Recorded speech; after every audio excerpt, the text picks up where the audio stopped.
عورتوں میں صبر بھی کم ہوتا ہے، حوصلہ بھی کم ہوتا ہے، اللہ نے انہیں عقل بھی کم دی ہوتی ہے، اس کی حکمت کا تقاضا ہے۔ اور پھر جو بی بی امیر ہو وہ کبھی غریب ہو جائے تو اس کے لیے جینا مشکل ہو جاتا ہے۔ غریب آدمی امیر ہو جائے تو گزارا ہو جاتا ہے، اور خدا نہ خواستہ امیر اگر غریب ہو جائے مشکل ہوتی ہے۔ سیدہ طیبہ طاہرہ حضرت خدیجہ الکبریٰ رضی اللہ تعالیٰ عنہ مکے کی ملکہ تھیں۔ آپ فرماتی ہیں 20 نوکرانیاں تھیں میرے گھر میں۔ توجہ ہے میری بات پر؟ یہ آگے والوں کو سمجھ آ رہی ہے؟ کوئی ہاں نہ کر رہے ہیں، پیچھے والے تو بالکل گمسم ہیں۔ بھائی دوستو توجہ کرنا میری بات پر۔ مکے کی ملکہ 20 عورتیں کام کرنے والی، فرماتی ہیں کبھی پانی کا گلاس بھی اٹھ کے نہیں پیا تھا۔ اللہ۔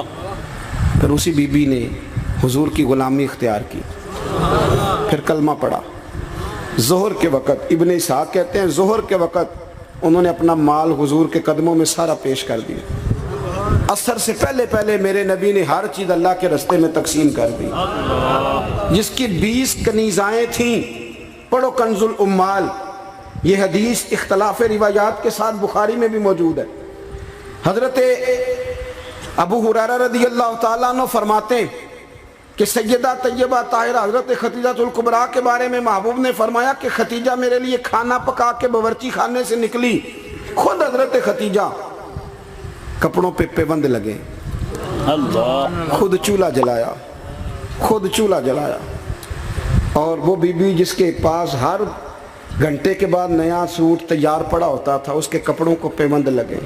جیم جان دا کچھ وسا نہیں، جان یار نو دے تے شاد ہو جا، اس سے دل دے ہیں فساد سارے، دل دلبر نو دے تے آزاد ہو جا، جو رکھے آباد تے رو وسدا، تے جدوں کرے برباد ہو جا، جدوں کرے برباد، ہاں پھر برباد بھی ہو۔ صرف سکھ لینے کے لیے نہ ہو، وَلَنَبْلُوَنَّكُمْ بِشَيْءٍ مِّنَ الْخَوْفِ وَالْجُوعِ وَنَقْصٍ مِّنَ الْأَمْوَالِ وَالْأَنفُسِ وَالثَّمَرَاتِ۔ یہ تو شہادت گاہ الفت میں قدم رکھنا ہے۔ لوگ آسان سمجھتے ہیں مسلمان ہونا۔ حضرت خدیجہ کھانا پکا کے نکلی، کپڑوں پہ پیوند لگے ہوئے، اور سادے سے برتن میں جب کھانا لے کے آئی نا، حضور کے سامنے کھانا رکھا تو اللہ کے رسول علیہ السلام غور سے سیدہ خدیجہ کو دیکھنے لگے، غور سے دیکھنے لگے۔ حضور کیا دیکھ رہے ہیں؟ تو محبوب فرمانے لگے خدیجہ تیرے آنے سے پہلے جبریل امین آ گئے، ہر واقع کہہ رہے ہیں یا رسول اللہ خدیجہ کھانا لے کے آ رہی ہے، اور رب فرماتا ہے جب خدیجہ کھانا لے کے آئے تو اسے اس کے رب کا سلام کہہ دینا، اسے اس کے رب کا۔ ہاں بھائی جب قربانی آپ دیتے ہیں، قربانی اس وقت جو اعزاز ہوتا ہے وہ بدل جاتا ہے۔ حضرت خدیجہ نے قربانی دی، نبی پاک کی 4 بیٹیوں نے قربانی دی۔ حضور کی کتنی بیٹیاں؟ بول کے بتاؤ، بول کے جی، یہاں بڑے دس دے کیوں نہیں جی، کنیاں نے، اللہ آپ کو خوش رکھے۔ 4 بیٹیاں حضور کی۔ یہاں بڑے لوگ اب نا لوگ عمروں کا حساب کرنے لگ گئے۔ مجھے ایک صاحب کہنے لگے جی ایک بندہ کہہ رہا عمر اتنی بنتی ہے تو اتنی بنتی ہے تو 4 کیسے ہو گئی؟ میں نے کہا دین کاؤنٹنگ سے نہیں ہوتا، دین اللہ رسول کے فرمان کا نام ہے، وہ کاؤنٹ کرنے سے دین نہیں بنتا بھائی۔ خود رسول کریم نے فرمایا یہ میری بیٹیاں ہیں۔ کب؟ حضور کی ایک صاحبزادی حضرت عثمان غنی کے نکاح میں تھی، انتقال کر گئی، نبی پاک نے دوسری کا نکاح کیا تو صحابہ نے عرض کی حضور بڑے خوش نصیب ہے، عثمان کو آپ نے دوسری بھی دے دی۔ تو حضور نے فرمایا یہ تو میری 2 بیٹیاں تھیں، یہ تو میری 2 بیٹیاں تھیں، میری 40 بھی ہوتی تو ایک کے بعد دوسری انتقال کرتی رہتی، میں ساری عثمان غنی کے نکاح میں دے دیتا۔ نور کی سرکار سے پایا دوشالہ نور کا، ہو مبارک تجھ کو ذوالنورین جوڑا نور کا۔ تو نبی کریم علیہ السلام کی 4 بیٹیوں نے، پتہ ہے آپ کو 2 بیٹیاں ابو لہب کے 2 بیٹوں سے بیائی گئی تھی۔ وہ جتنا لوگ بلیک میل کر سکتے ہیں نا، ایک تکلیف ہوتی ہے جسمانی، ایک نفسیاتی ہوتی ہے، کسی کو تنگ کرنا، اذیت دینا، بچوں کی طرف سے، ماں باپ کی طرف سے، وہ جو نفسیاتی تکلیف ہوتی ہے وہ آدمی کو بڑا کمزور کر دیتا ہے۔ ابو لہب نے پیغام بھیجا کہ یا آپ دین کی تبلیغ چھوڑ دیں ورنہ بیٹیوں کو طلاق دے دی جائے گی۔ یہ جو دکھ ہوتے ہیں نا نفسیاتی ذہنی، یہ کرب ہوتے ہیں، یہ سہانے روح بنتے ہیں۔ ابھی نکاح ہوا تھا، رخصتی نہیں ہوئی تھی، یہاں آپ تبلیغ چھوڑیں یا طلاق دے دی جائے گی، میرے حبیب کریم نے فرمایا جو تیرا دل میں آئے کر، لیکن میں پیغام دین لے کے آیا ہوں تو یہ پیغام میں دیتا ہی رہوں گا۔ ان شہزادیوں نے قربانی دی، اصرار کیا، انہوں نے قربانی دی، طلاقیں مل گئی۔ حضرت زینب حضور کی بڑی صاحبزادی، سب سے بڑی شہزادی نبی کریم کی، ان کی بیٹی کے بارے میں صحیح بخاری کی حدیث ہے، صحابہ کہتے ہیں وہ حضور کی سب سے بڑی نواسی تھی جناب زینب کی صاحبزادی۔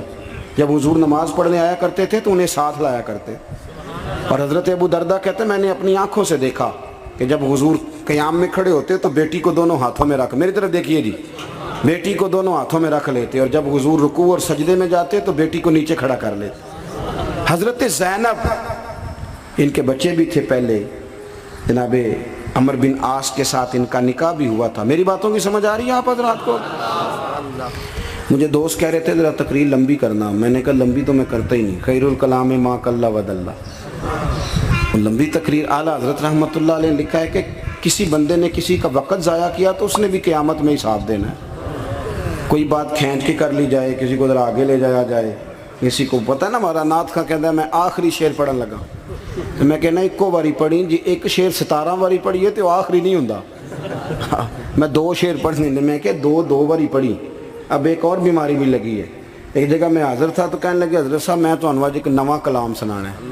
میں کہ تو مہربانی کر کے مینوں کو پرانا ہی سنائی، اے نویں باج سوارے بھی کرنے پیندے نے، پرانا سنا، کوئی پیر میر علی شاہ صاحب کا سنا، اعلیٰ حضرت بریلوی کا سنا، مولانا حسن رضا کی کوئی بات سنا، یہ کیا بات ہوئی؟ عام دام برسر مطلب جناب زینب گھوڑے پہ بیٹھی تھی، حبار بن اسود، حضرت زینب کے پیٹ میں بچہ تھا۔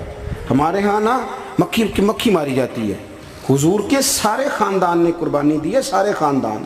توجہ رکھنا بات پر، جناب زینب کے جسم اطہر میں اولاد تھی، بچہ تھا۔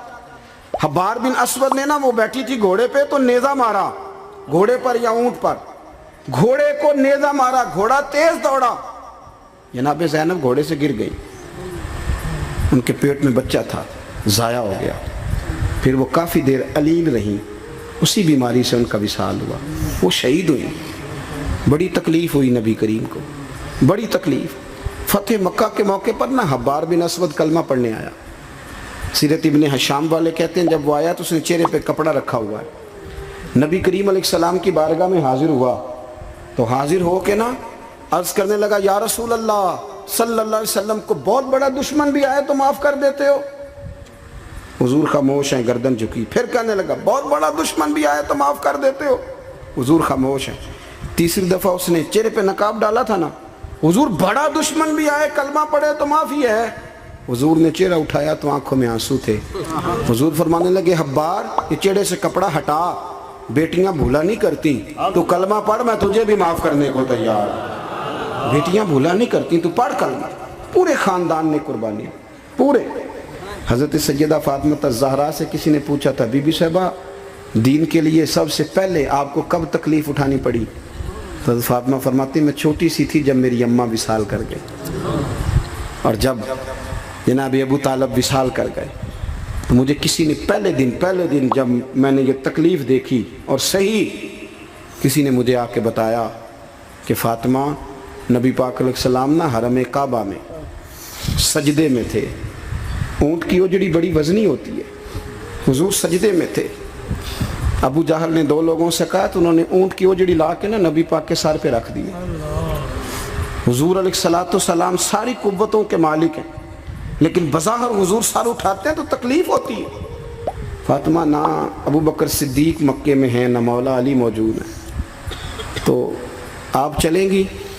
بی بی صاحبہ کہتی ہے میں اس عمر میں چہرے پہ نقاب ڈال کے نکلی، اس عمر پہلے دن نکلی، اماں چلی گئیں، پہلے دن میں نکلی، اور جب میں حرم کعبہ میں گئی تو میں نے لوگوں کو اپنے باپ پر معاذ اللہ ہنستے ہوئے دیکھا۔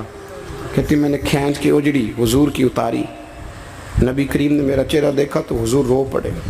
فاطمہ تو کیسے آئی؟ حضور مجھے اطلاع ملی۔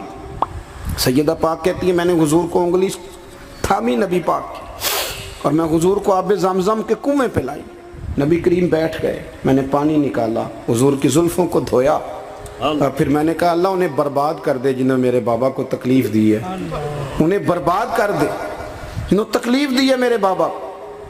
حضرت ابو ہریرہ فرمایا کرتے تھے جن کے لیے سیدہ نے اس دن دعا کی تھی وہ سارے بدر میں مارے گئے، سارے بدر میں قتل ہوئے، ایک ایک شخص نے تکلیف سے حساب، ایک ایک شخص. آپ کو پتہ ہے منافقوں نے سیدہ عائشہ صدیقہ پہ الزام لگا دیا تھا، جاگ رہے ہو؟